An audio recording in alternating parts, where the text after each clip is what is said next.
Cette vidéo est sponsorisée par Tenorshare, l'expert qui veut le bien de votre iPhone. Avec Rayboot, qui est disponible à la fois sur Windows et macOS, vous pouvez entrer ou sortir facilement du mode de récupération de votre iPhone, mais aussi résoudre plus de 150 problèmes graves, comme le blocage sur le logo de la pomme ou les redémarrages en boucle. Sympa, mais il y a mieux, car Rayboot va aussi vous permettre de rétrograder votre version d'iOS vers la précédente, et donc de revenir par exemple sur iOS 15 après avoir installé iOS 16. Et en prime, vous pourrez aussi l'utiliser pour sauvegarder votre iPhone ou le réinitialiser sans avoir besoin de passer par iTunes ou le Finder. Vous l'aurez compris, mais quel que soit le problème que vous rencontrez avec votre iPhone, Rayboot est là. Ce qui nous amène justement au sujet de cette vidéo, à savoir l'iPhone 14 Pro. Un iPhone 14 Pro que je n'ai pas reçu en avant-première, mais sur lequel nous allons nous pencher sérieusement. Et rassurez-vous, car je ne vais pas me contenter de le déballer, je vais également vous présenter l'une de ses grandes nouveautés, à savoir Dynamic Island. Et j'ai même été chez le coiffeur pour ça. Et bien sûr, pour commencer, on va déballer la bête. Une bête qui est livrée cette année dans un écrin blanc, tout comme les iPhone 14. Apple n'a effectivement pas eu besoin de changer de couleur pour nous aider à distinguer ces appareils. L'iPhone 14 Pro, contrairement à l'iPhone 14 et à l'iPhone 14 Plus, est en effet équipé d'un petit poinçon en forme de pilule et il est donc facilement identifiable. La boîte, bien sûr, reste très compacte, tout comme l'année dernière, et cela n'a rien de surprenant puisqu'Apple ne livre plus de bloc chargeur avec ses iPhones. L'ouverture de la boîte en tout cas est toujours aussi bien foutue, on retrouve ici des languettes en carton qu'il faut tirer en haut et en bas pour dégager le couvercle de la boîte. Et une fois que c'est fait bien sûr, on peut retirer ce petit couvercle, ce qui laisse apparaître l'iPhone 14 Pro placé face contre terre. Petite interlude pour vous rappeler que l'iPhone 14 Pro, tout comme l'iPhone 14 Pro Max, se décline en 4 coloris différents. Vous pouvez le prendre en argent, en or, en violet intense ou en noir sidéral. Et en ce qui me concerne, j'ai porté mon choix sur le dernier modèle et ce pour une raison assez simple, ça fait très longtemps que j'attends un iPhone noir mat. Et puis aussi parce que c'est la meilleure couleur. Et ouais. Alors bien sûr, cet iPhone, on va le mettre de côté pour l'instant, histoire de nous intéresser à ce qui se trouve en dessous. Et là, comme prévu, eh bien, il n'y a pas grand chose. On va avoir le câble de charge et de synchro qui se trouve juste ici, un câble qui est toujours proposé au format Lightning. Et bien sûr, on a une petite boîte de ce côté-là qui contient les fascicules, la petite épingle pour la carte SIM et le petit autocollant Apple. Et par pitié, ne les collez pas sur votre voiture. Personne n'a envie de voir ça. L'iPhone 14 Pro marque clairement une rupture, et on le constate rien qu'en le plaçant de dos aux côtés de ses camarades. Son module photo est proprement énorme, il est en effet bien plus gros que celui de l'iPhone 13 Pro, qui était déjà bien plus gros que celui de l'iPhone 12 Pro et de l'iPhone 12 Pro Max. Et ce n'est bien entendu pas pour décorer, on sera amené à en reparler en détail plus tard, mais les iPhone 14 Pro et iPhone 14 Pro Max embarquent un tout nouveau module photo.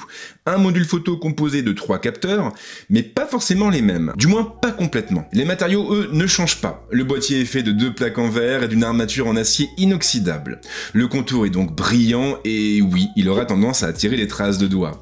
C'était déjà le cas des iPhone 13 Pro. On enlève maintenant le film de protection et à première vue, rien ne change. Écran noir, la pilule reste invisible, comme c'était déjà le cas avec l'encoche. Toutefois, si on incline légèrement le téléphone sous la lumière, on peut deviner les contours de la pilule et de la caméra. Car oui, les deux éléments sont matériellement séparés, c'est donc iOS qui les réunira de façon logicielle, et on aura bien sûr l'occasion d'en reparler dans pas très longtemps. Alors oui, la vidéo risque d'être un petit peu plus longue qu'un simple déballage, mais bon, on est bien là ensemble, pas vrai ? Bah oui, pas de changement pour le reste, les boutons sont tous placés au même endroit et le connecteur Lightning est toujours présent.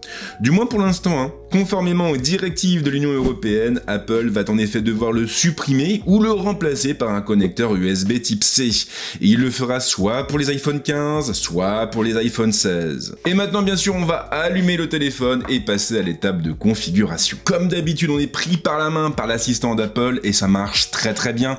Donc je vais passer rapidement cette étape. Sachez juste que vous avez le choix entre importer votre configuration depuis un autre iPhone, ce que je ne vais pas faire car j'utilise mon autre iPhone pour tourner, et configurer votre nouvel iPhone comme un nouvel appareil. C'est donc vers cette configuration que je vais me diriger. Donc on commence par choisir la langue, très rapidement. Ensuite, on est amené à choisir le pays. Donc nous, c'est la France, c'est plus haut. Après quoi, on choisit la forme d'adresse, féminin, masculin ou neutre. En ce qui me concerne, je me définis par le genre masculin. Je choisis mon réseau Wi-Fi. Je suis connecté et à partir de là, eh bien, l'iPhone 14 Pro va s'activer. Du moins, la demande va être envoyée au serveur d'Apple, ce qui peut prendre un petit peu de temps. Voilà, c'est fait. Maintenant, on passe au chapitre sur les données et la confidentialité. Donc, je continue. Configuration de Face ID, et là ça va être intéressant puisque normalement cette fonction va exploiter la petite pilule avec Dynamic Island. Donc, je fais continuer. Je lance le démarrage et là regardez, la pilule elle s'est élargie pour faire apparaître eh bien ce que la caméra frontale est en train de filmer, à savoir mon deuxième boîtier. Donc là je vais juste placer mon visage dans le cadre. Voilà, je tourne la tête, c'est bien pour les torticolis. Et la première analyse est terminée. Là, je vais avoir la possibilité, si je le désire, eh bien, de configurer Face ID avec un masque, hein, ce qui est une nouveauté dispo depuis quelques versions sur iOS. Là, en l'occurrence, pour l'instant, j'en ai pas besoin et je n'ai pas de masque sous la main. Face ID est maintenant configuré. On a ici la petite pilule hein, qui nous l'indique. On remarque d'ailleurs qu'on a une petite LED ici qui s'affiche en vert. Alors cette LED, bien sûr, n'est pas gérée hein, matériellement, mais logiciellement. Petite différence. Donc, on continue. On crée le code secret mystérieux et normalement, on passe maintenant aux applications et aux données. Et là, on va avoir le choix entre restaurer en fait à partir d'iCloud, restaurer par le biais d'un Mac ou d'un PC, transférer depuis un iPhone, migrer des données depuis Android ou ne rien transférer du tout. Là, pour le coup, je lance une restauration à partir d'iCloud. Et je vais donc devoir connecter mon compte iCloud, ce que je vais faire dès à présent, mais hors caméra pour éviter que vous ne me piratiez. Et maintenant on passe à l'étape de configuration avec l'acceptation des conditions générales.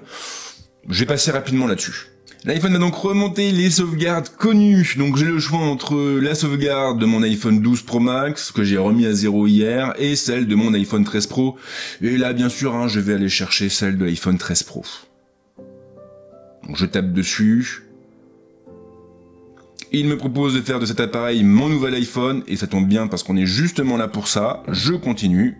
Là, on va devoir ajouter toutes les cartes, et donc je vais passer cette étape, bien sûr, pour éviter de vous endormir, et de m'endormir par la même occasion. Voilà, je passe, je ferai ça plus tard.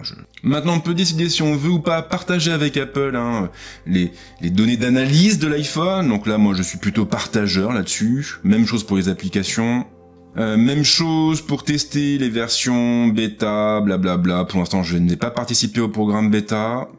Je le ferai plus tard si je décide de le faire, ce qui n'est pas garanti. Donc je ne participe plus au programme bêta. Les appels d'urgence, donc ça vous connaissez déjà, sauf qu'il y a une nouveauté quand même cette année, et cette nouveauté elle est juste ici, c'est la détection des accidents routiers. Alors ça, je pense pas qu'il y a beaucoup de youtubeurs hein, qui vont vous montrer, qui vont vous faire une démo, mais voilà, faut savoir que l'iPhone 14 Pro, l'iPhone 14 Pro Max, l'iPhone 14 Plus et l'iPhone 14 sont capables de détecter les accidents de voiture et donc d'appeler les secours si jamais il vous arrive un pépin. Ce que peut également faire d'ailleurs l'Apple Watch Series 8 et l'Apple Watch Ultra. Enfin, ce que peuvent faire. J'en oublie ma conjugaison. Donc on passe ensuite à l'étape suivante. En revanche, il y a un petit détail que j'avais pas vu. Au niveau des appels d'urgence par satellite. Pour l'instant, cette fonction est réservée au territoire nord-américain, soit les États-Unis et le Canada. Et visiblement, eh bien, dès l'automne 2022, cette fonction arrivera dans certains pays, ce que semble valider finalement les informations qu'on a jusqu'à présent.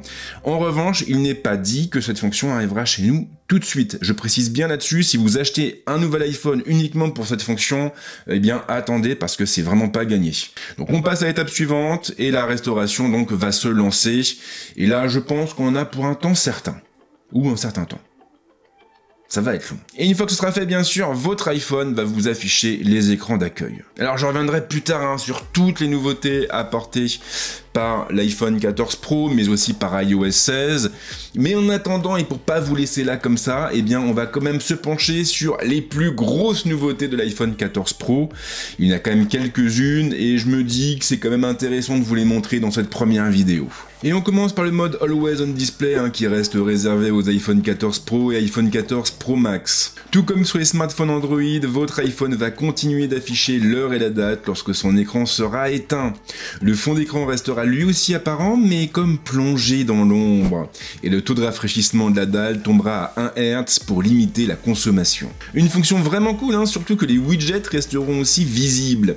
Et cela veut dire que vous pourrez garder un œil sur toutes vos alertes sans avoir besoin d'allumer votre iPhone. Et Apple a d'ailleurs bien fait les choses, car si vous portez une Apple Watch et que vous quittez par exemple la pièce où se trouve votre iPhone, eh bien ce dernier va automatiquement éteindre son écran pour ne pas consommer trop d'énergie. Une belle synergie une fois de plus entre les produits de la marque, et ça franchement on espère le voir plus souvent chez la concurrence. Et bien sûr, si vous ne supportez pas l'Always on Display ou si vous voulez gagner en autonomie, vous pourrez toujours désactiver cette fonction en vous rendant dans les réglages sur votre iPhone. Ensuite il y a Dynamic Island, soit toutes les fonctions qui sont construites autour de la pilule.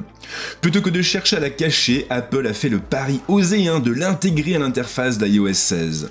Elle jouera donc un rôle central. Exemple type, lorsque vous quitterez Apple Music après avoir lancé la lecture d'une chanson, un lecteur apparaîtra autour de la pilule. Vous pourrez alors taper dessus pour contrôler votre musique sans avoir besoin d'ouvrir l'application associée. De la même manière, si vous lancez un minuteur et que vous quittez l'application, ce dernier apparaîtra lui aussi au niveau de la pilule et vous pourrez donc surveiller le temps qu'il vous reste sans garder l'outil ouvert. Et ce sera pareil pour Plan, les appels FaceTime ou même les messages. Dynamic Island prend effectivement en charge toutes les applications Apple, mais pas que. Les développeurs vont aussi avoir accès à une API et grâce à cette fameuse API, ils vont pouvoir intégrer Dynamic Island à leurs applications. À terme donc, la plupart des applications seront capables d'exploiter cette fameuse pilule. Et autre point qui a son importance, Dynamic Island ne se limite pas à une application. En réalité, cette île dynamique peut accueillir pas moins de 2 outils différents, comme un minuteur et le lecteur musical par exemple. Et dans ce cas précis, la pilule va s'étirer en largeur. Le premier widget se retrouvera à gauche, le second à droite, un peu éloigné. Et bien sûr, Dynamic Island servira aussi à afficher vos notifications et vos alertes, ainsi que toutes les informations propres aux batteries, au NFC et aux différents réglages de l'iPhone. Bref, quand je vous dis qu'elle va occuper un rôle central dans l'UX d'iOS 16, ce n'est vraiment pas pour rien. Et c'est d'ailleurs ce qui me pousse à penser que la pilule n'est pas prête de disparaître. Et en réalité, il serait même logique qu'elle soit étendue à l'ensemble des iPhones l'année prochaine. On prend les paris? Voilà donc pour ce premier tour d'horizon. Alors j'oublie sans doute plein de choses, mais c'est voulu. C'est voulu parce que j'ai prévu d'autres contenus autour de l'iPhone 14 Pro. Mais je vous en dis pas plus pour ne pas vous gâcher la surprise. Une chose est sûre en tout cas, si vous voulez être tenu au courant des prochaines vidéos, eh bien c'est pas compliqué, il faut vous abonner. Mais si vous le faites, je vous invite vraiment à activer la petite cloche, parce que sinon vous risquez de ne jamais recevoir les notifications de la chaîne. Et bien sûr, si vous avez aimé ce que vous venez de voir, c'est pas compliqué. On lâche un petit like, on partage la vidéo, on laisse un petit commentaire, et on se retrouve très vite avec d'autres vidéos. Ciao!